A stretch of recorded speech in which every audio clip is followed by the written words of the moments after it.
ಓಂ ಶ್ರೀ ಗುರುಭ್ಯೋ ನಮಃ. ಎಲ್ಲರಿಗೂ ನಮಸ್ಕಾರ. ಧೃತಿ ಡಿವೋಷನಲ್ ಚಾನಲ್ಗೆ ಸ್ವಾಗತ.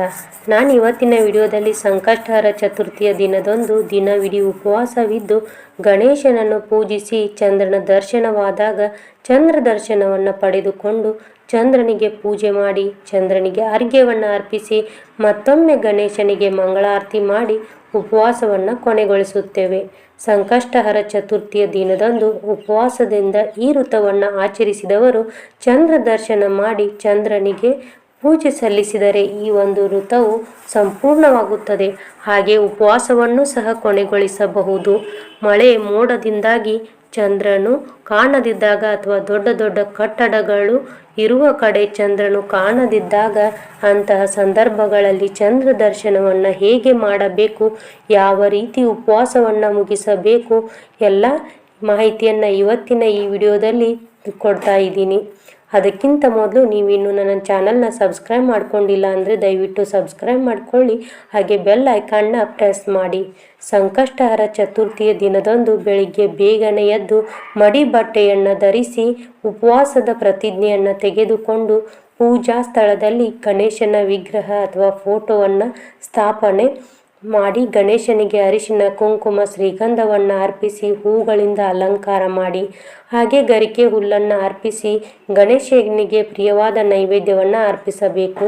ನಿಮ್ಮ ಕಷ್ಟಗಳು ಕಳೆಯುವುದಕ್ಕಾಗಿ ಮತ್ತು ಇಷ್ಟಾರ್ಥಗಳು ಸಿದ್ಧಿಯಾಗಲು ಗಣೇಶನನ್ನು ಪೂಜೆ ಮಾಡುತ್ತೇವೆ.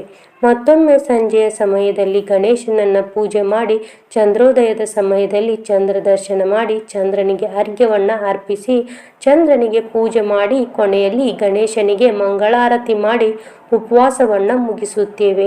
ಇಂತಹ ಸಂದರ್ಭದಲ್ಲಿ ಚಂದ್ರನು ಕಾಣದಿದ್ದಾಗ ಏನು ಮಾಡಬೇಕು, ಚಂದ್ರ ದರ್ಶನವನ್ನು ಹೇಗೆ ಪಡೆಯಬೇಕು, ಮಳೆ ಮೋಡದಿಂದಾಗಿ ಚಂದ್ರ ಕಾಣದಿದ್ದಾಗ ಅಂತಹ ಸಂದರ್ಭದಲ್ಲಿ ಒಂದು ತಾಮ್ರ, ಬೆಳ್ಳಿ ಅಥವಾ ಹಿತ್ತಾಳೆಯ ತಟ್ಟೆಯನ್ನು ತೆಗೆದುಕೊಳ್ಳಿ. ಆ ತಟ್ಟೆಗೆ ಅಕ್ಕಿಯನ್ನು ಹಾಕಿ ಹರಡಿ ಅದನ್ನೇ ಚಂದ್ರ ದರ್ಶನ ಆಕೃತಿಯಾಗಿ ತಟ್ಟೆಯಲ್ಲಿ ಹರಡಿ ಆ ಅಕ್ಕಿಗೆ ಅರಿಶಿನ ಕುಂಕುಮ ಸ್ವಲ್ಪ ಅಕ್ಷತೆಯನ್ನು ಅರ್ಪಿಸಿ ಹೂಗಳನ್ನು ಅರ್ಪಿಸಿ ಆ ಚಂದ್ರಾಕೃತಿಯಲ್ಲಿರುವ ಅಕ್ಕಿಯನ್ನೇ ಚಂದ್ರನೆಂದು ಭಾವಿಸಿ ಚಂದ್ರ ದರ್ಶನವನ್ನು ಪಡೆದುಕೊಂಡು ಉಪವಾಸವನ್ನು ಮುಗಿಸಬಹುದು. ಎಲ್ಲ ಕ್ಯಾಲೆಂಡರ್ಗಳಲ್ಲೂ ಸಂಕಷ್ಟಹರ ಚತುರ್ಥಿಯ ದಿನದಂದು ಯಾವ ಸಮಯದಲ್ಲಿ ಚಂದ್ರೋದಯವಾಗಿರುತ್ತದೆ ಎಂಬ ಮಾಹಿತಿಯನ್ನು ತಿಳಿಸಿರುತ್ತಾರೆ. ಕ್ಯಾಲೆಂಡರನ್ನು ನೋಡಿಕೊಂಡು ಯಾವ ಸಮಯದಲ್ಲಿ ಚಂದ್ರೋದಯವಾಗುತ್ತದೆ ಎಂದು ನೋಡಿಕೊಂಡು ಚಂದ್ರ ದರ್ಶನವನ್ನು ಪಡೆಯಬಹುದು.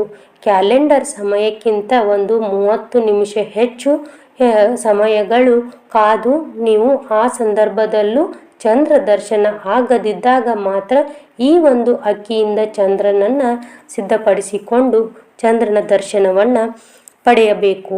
ಈ ವ್ರತವನ್ನು ಆಚರಿಸಿದವರು ಚಂದ್ರ ದರ್ಶನದ ಪಡೆದುಕೊಂಡರೆ ತುಂಬ ಒಳ್ಳೆಯದು. ಚಂದ್ರ ದರ್ಶನ ಆಗದ ಪಕ್ಷದಲ್ಲಿ ಈ ಒಂದು ಕಾರ್ಯವನ್ನು ಕೈಗೊಳ್ಳಬಹುದು.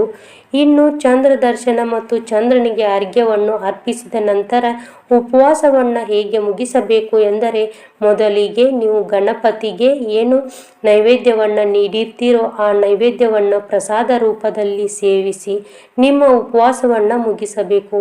ಹಾಗೆ ರಾತ್ರಿ ಸಮಯದಲ್ಲಿ ಅನ್ನವನ್ನು ತಿನ್ನಬಾರದು, ಜೊತೆಗೆ ಈರುಳ್ಳಿ ಬೆಳ್ಳುಳ್ಳಿಯನ್ನು ಕೂಡ ಸೇವಿಸಬಾರದು.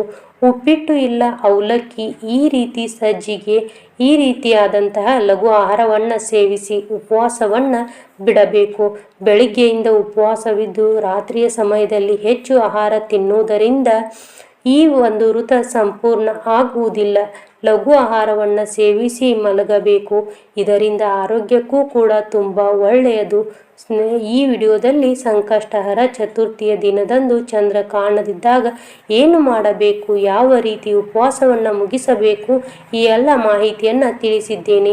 ಇವತ್ತಿನ ಈ ವಿಡಿಯೋ ನಿಮಗೆ ಇಷ್ಟವಾಗಿದೆ ಅಂತ ಅಂದ್ಕೊಂಡಿದ್ದೀನಿ. ಇಷ್ಟವಾಗಿದ್ದರೆ ಪ್ಲೀಸ್ ವಿಡಿಯೋನ ಲೈಕ್ ಮಾಡಿ, ಶೇರ್ ಮಾಡಿ, ಹಾಗೆ ಕಮೆಂಟ್ ಮಾಡೋದನ್ನು ಮರಿಬೇಡಿ. ಮತ್ತೆ ಮುಂದಿನ ವಿಡಿಯೋದಲ್ಲಿ ಸಿಗ್ತೀನಿ. ಸರ್ವೇ ಜನ ಸುಖಿನೋ ಭವಂತು.